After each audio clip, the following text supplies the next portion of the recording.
Let's have some fun learning about the chapter when people rebel or the revolt of 1857.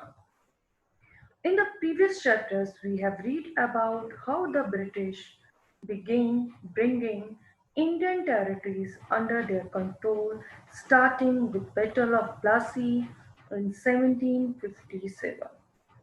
A century after the British won the Battle of Plassey in 1757, a momentous event occurred in India. Some sepoys or Indian soldiers in British India rose up and revolted against their masters.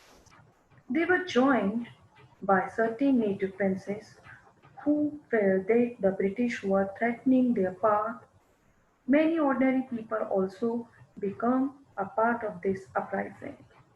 This soon grew into a country-wide revolt, posing the first real challenges to British rule.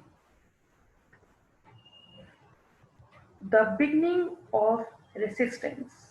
In our study of colonial India, we have come across peasant and tribal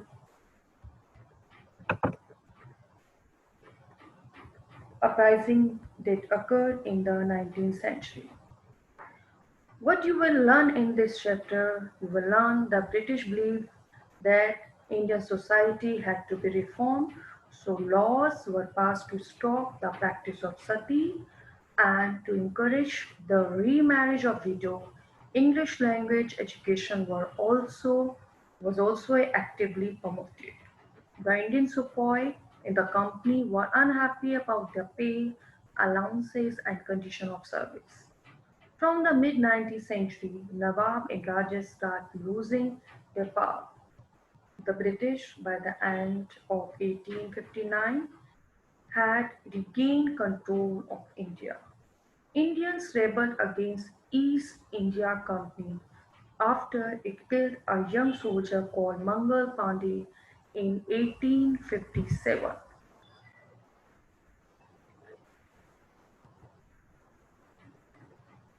These were an outburst of anger directed against colonial economic policy and exploitation of peasants and tribal by jamidar and moneylenders. Most of the revolt that had broken out in pre-1857 period were localized and erratic. Hence, the British had no trouble in putting them down, often with the use of brute force. The Indian spy in the employ of the company also had reason for discontent. They were unhappy about their pay allowance and condition of service. As I have already told you, we were all soldiers. They would talk their discussion about their service conditions. One said we were all soldiers in the British army, but we have to work harder than the white soldier. Other one said, my Brahmin family is not at all happy about me working with a soldier from lower caste. Some of the new rules moreover violated religious feeling and social beliefs of the Indian soldiers. The outbreak of the revolt can't be tied to any one cause. It was a culmination of various factors that had built up over the year and had a lasting impact on Indian history. The revolt is one of the many ways in which ordinary people express their happiness with the authorities. It is not every day that revolt occurs. When people feel that the existing situation has become unbearable, only then do revolts take place. Good leaders are required to organize mass revolts. As you can see in this picture, in 1824, the Sipai were told to go to Burma by the sea route to fight for the company. One said, We have refused to follow the order and have requested instead to be sent by the land route. We were soldiers in the British Army, but were Indians first. Many people in our community believes that if you cross the sea, you will lose your religion and caste. The discontent among people has two genius and deep rooted. Revolt can be quick and violent and long drawn and bloodless. Many reasons there,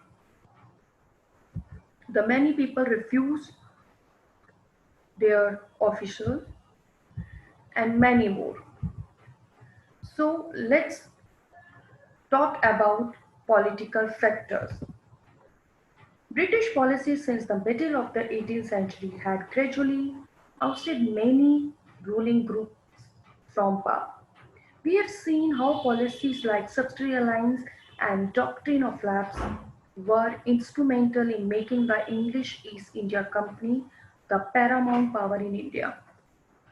This robbed the political elite of their status and left them feeling humiliated. Most of the recruits of the Bengal army came from Awadh when Awadh was annexed by the British. It caused deep anguish among these soldiers. Nana Sahib, the adopted son of Maratha Peshwa Bajirao II, was denied his pension and forced to move to Kanpur from Pune. The family seat, the British declared the ruler of Ramgarh unfit to rule and refused to recognize the queen, Rani Avanti Bai Lodi. This event caused deep resentment among the ruler and the people of this kingdom. British attitude towards the Mughal Emperor Bahadur Shah Zafar added fuel to the fire.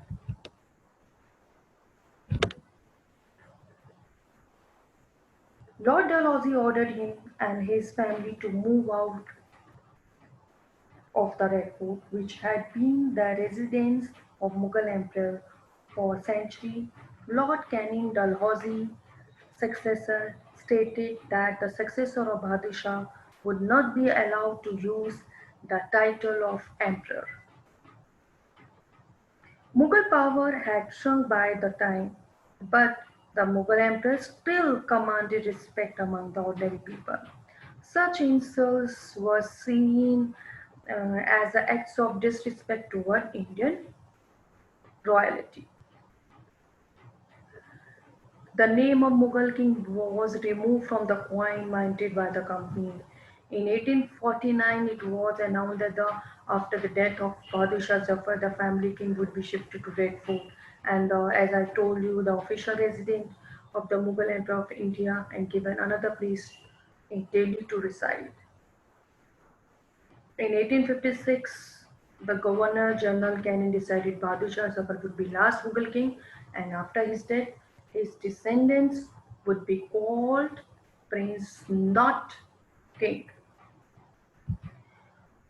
Now, in our next session, we talk about peasants and sepoys. I hope you like my video.